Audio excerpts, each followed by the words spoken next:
I was 55 years old when a kid half my age tried to end my career with a script he didn't even write himself. "We're terminating you effective immediately. Security will escort you out," he said, without bothering to look up from his MacBook Pro.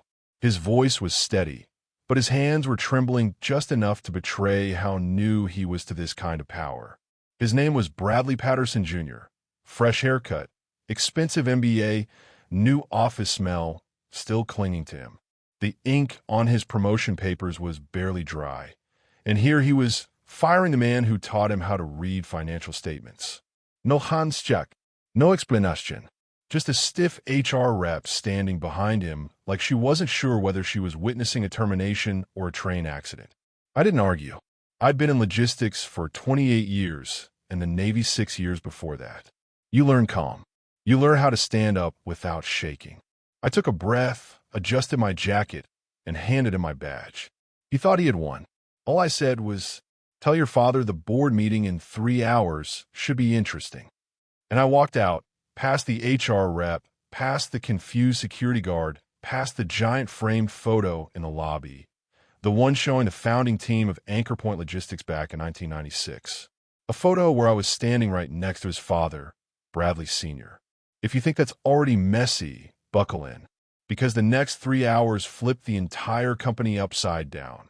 While Junior was probably making a LinkedIn post about tough leadership decisions, the real problem had already started. Because tucked deep inside the shareholder agreement, in a section nobody ever read, was Section 12B, Emergency Succession Protocol, written by me, approved by every investor, signed by every executive.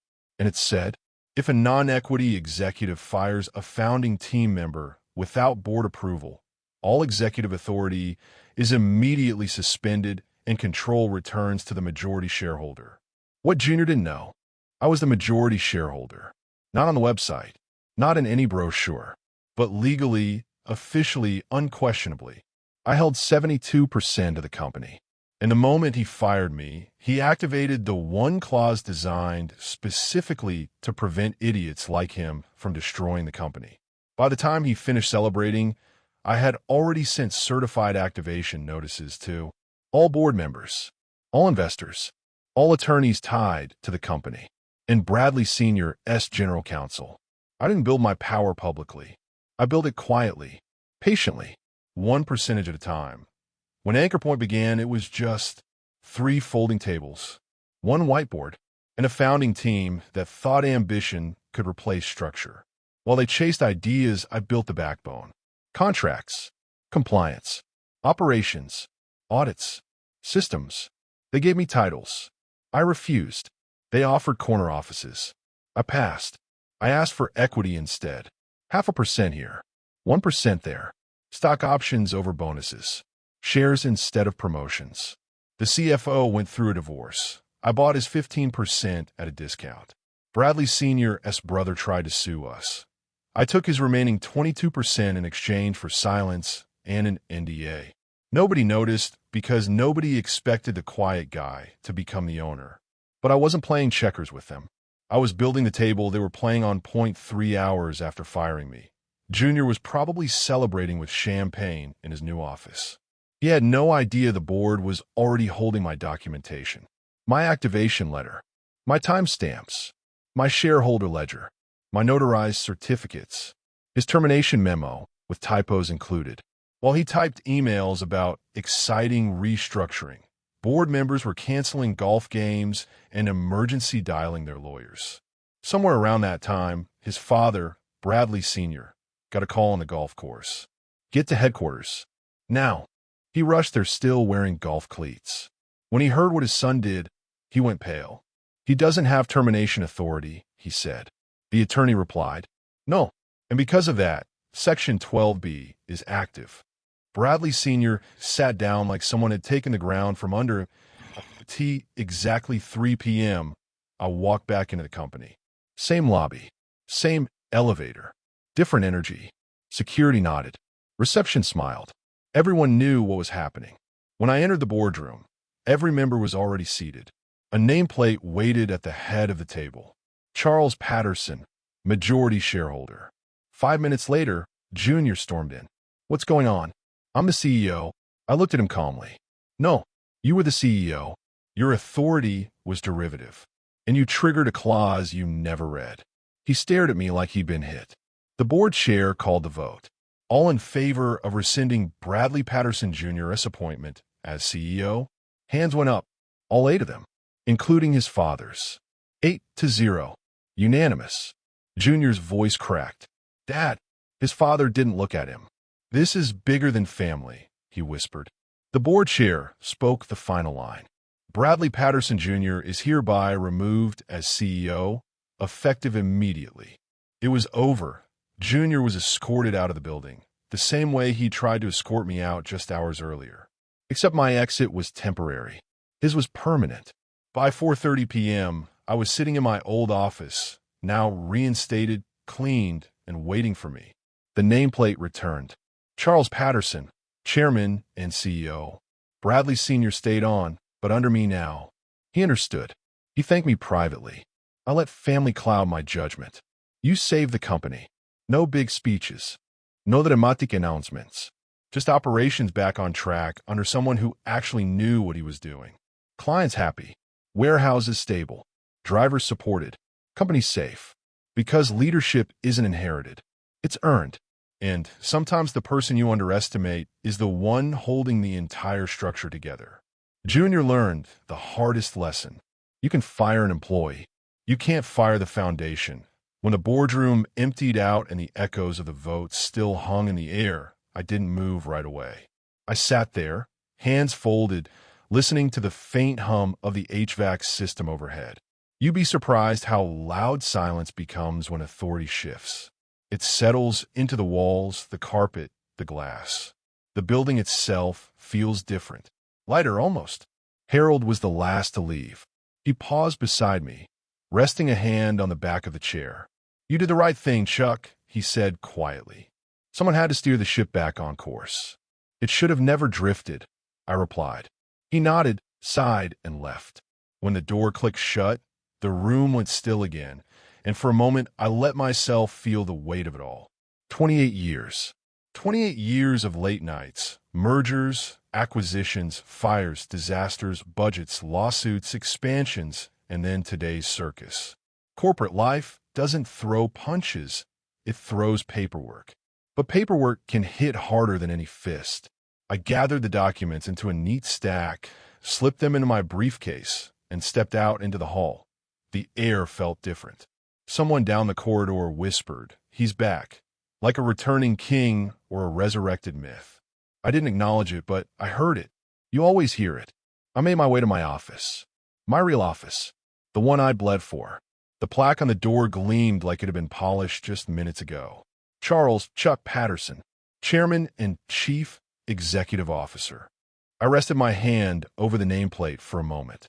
Strange. It wasn't pride I felt. It was something heavier. Responsibility, maybe, or inevitability. Inside, the office was exactly as I left it 3 years earlier. My old leather chair. My heavy oak desk. The framed commendations from my Navy days. The photo of Monica and me from our trip to Boston before she got sick. Everything untouched, like they'd held this room in stasis, waiting for the tide to turn. I sat down and exhaled. Then I cracked open my laptop and sent out 2 emails. First, to the entire Anchor Point staff. Short, clean, direct. Effective immediately, all operations, staffing, and logistics procedures will continue as normal. There will be no layoffs, no departmental restructures, and no operational disruptions. Stability is our first priority. More updates soon. Chuck Patterson, Chairman, and so within seconds I saw replies pinging in, relief, gratitude, cautious optimism. Second, to Bradley Patterson Sr. Meet me in my office in 10. I hit send. He arrived in 8. His face was tired, worn, and missing the bravado he normally carried like an extra layer of skin. He sat across from me without waiting for permission. Something only a man who'd built an empire could get away with. He stared at the photos behind me for a long moment, then finally spoke. You blindsided me, Chuck. No, I said. Your son did. He sighed, rubbing his temples. He didn't mean. He didn't think. That's the problem. Bradley Sr. didn't argue. He looked down at his hands. For the first time in years, he looked breakable. "You know, I never wanted this," he said softly. You know he wasn't ready. Then why give him the title? He hesitated. A long, heavy pause. Then, legacy. The word fell out of him like a confession. "He's my son, Chuck. I thought he'd grow into it." He didn't. Maybe not. But you didn't have to take everything. I leaned forward. "Bradley, you think I took something from you?" "From him? I saved your company. I saved your father's company. I saved our company." If Junior had lasted another 6 months in that chair, Anchor Point would have been a salvage operation. He knew I was right. He didn't argue further. He just asked quietly, "What happens to him now?" "That's up to him," I replied. "He can rebuild himself. Earn something real. But not here. Not today." Bradley nodded. And just like that, the conversation ended. Not with anger, not with triumph, but with acceptance. He stood to leave, paused at the door, and said, "You were always the better man for this seat, Chuck. I just never admitted it." And then he walked out. I didn't celebrate. I didn't smile. I didn't feel vindicated. I felt tired. The kind of tired that comes after a long war when the battlefield finally goes quiet. I had 3 hours before my next meeting with legal, HR, operations, and finance. Every department needed realignment. Junior's fingerprints were already on a half-dozen initiatives that needed to be rolled back. But first, I needed to walk the floor.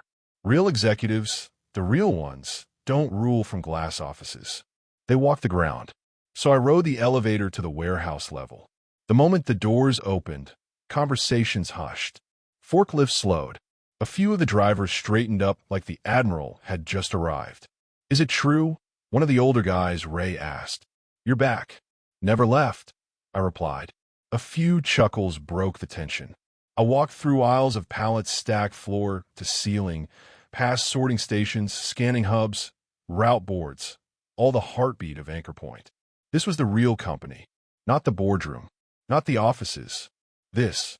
Every person here mattered more than 90% of the executives who ever sat above them. I checked in with team leads, supervisors, even the new recruits. Operations looked good, steady, despite Junior's short-lived chaos. Halfway down the main aisle, Carla, warehouse lead for 18 years, approached me with her hands on her hips. "I told them," she said. "I told everyone." I said, "Don't worry, Chuck will fix this mess." I laughed, glad I didn't disappoint. "You never do," she said. "That kid upstairs? He played CEO like it was a video game. I don't care about his MBA. I care that he didn't know what a bill of lading is." "Most people don't," I said. "Yeah," she replied, "but most people aren't in charge of a logistics company." Point taken. I stayed down there for almost an hour, grounding myself in the reality of what we built. These were the people I fought for in that boardroom. Not titles, not ego, people. When I returned upstairs, legal was waiting in my office. They had a stack of folders, charts, outstanding issues Junior had created in just 29 hours of power. First, the general counsel said he attempted to restructure compensation packages. Unapproved. Reversed. Good. Second, he signed a vendor overhaul agreement with a tech startup. No board approval. Nullified. Figures. And third, he hesitated. He sent a draft memo to the entire operations team proposing an algorithm-based workforce downsizing model. I paused mid-step. "You what?" "It's not active," the attorney said quickly. "He never sent it, but he drafted it. And access logs show he planned to." My jaw tightened. He would have cut hundreds of workers, people who'd built this company before he learned to shave, all because some algorithm told him to trim costs. I sat down, breathing deeply. "Let's begin to clean up," I said. For the next 2 hours, we dismantled every reckless decision Junior had scribbled into the system. By the end, the company was stable again. Then came the HR director, who looked like someone had just pulled her out of a hostage negotiation.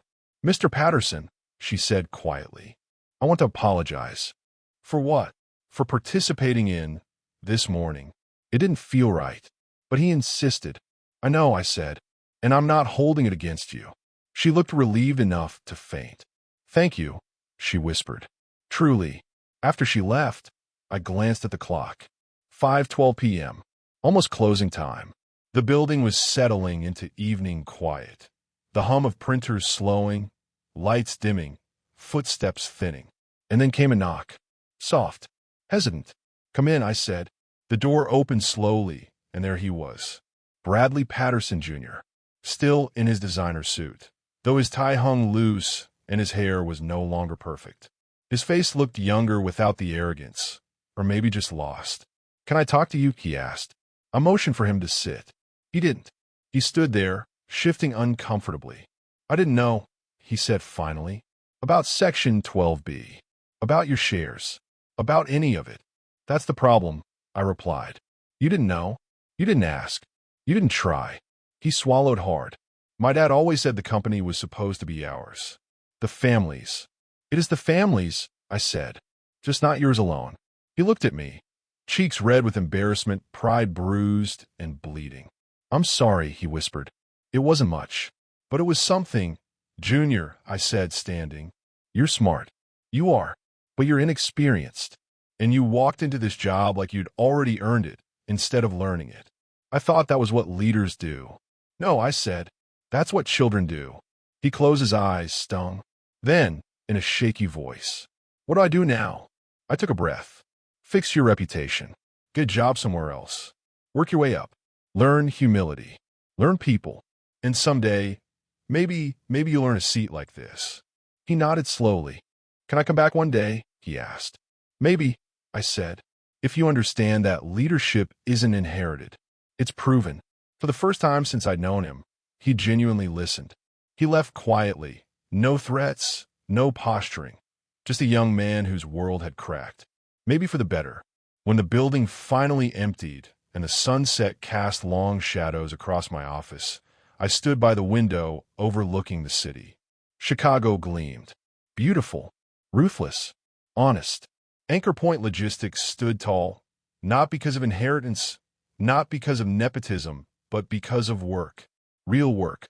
And for the first time in years, the company was exactly where it needed to be. Stable. Strong. Steered by hands that had built it. As I turned off the lights and grabbed my coat, I realized something. Junior thought he was firing me to take control. But all he'd done was remind everyone who ran this company in the first place. You don't fire the foundation. You don't fire the backbone. You don't fire the man who wrote the rules.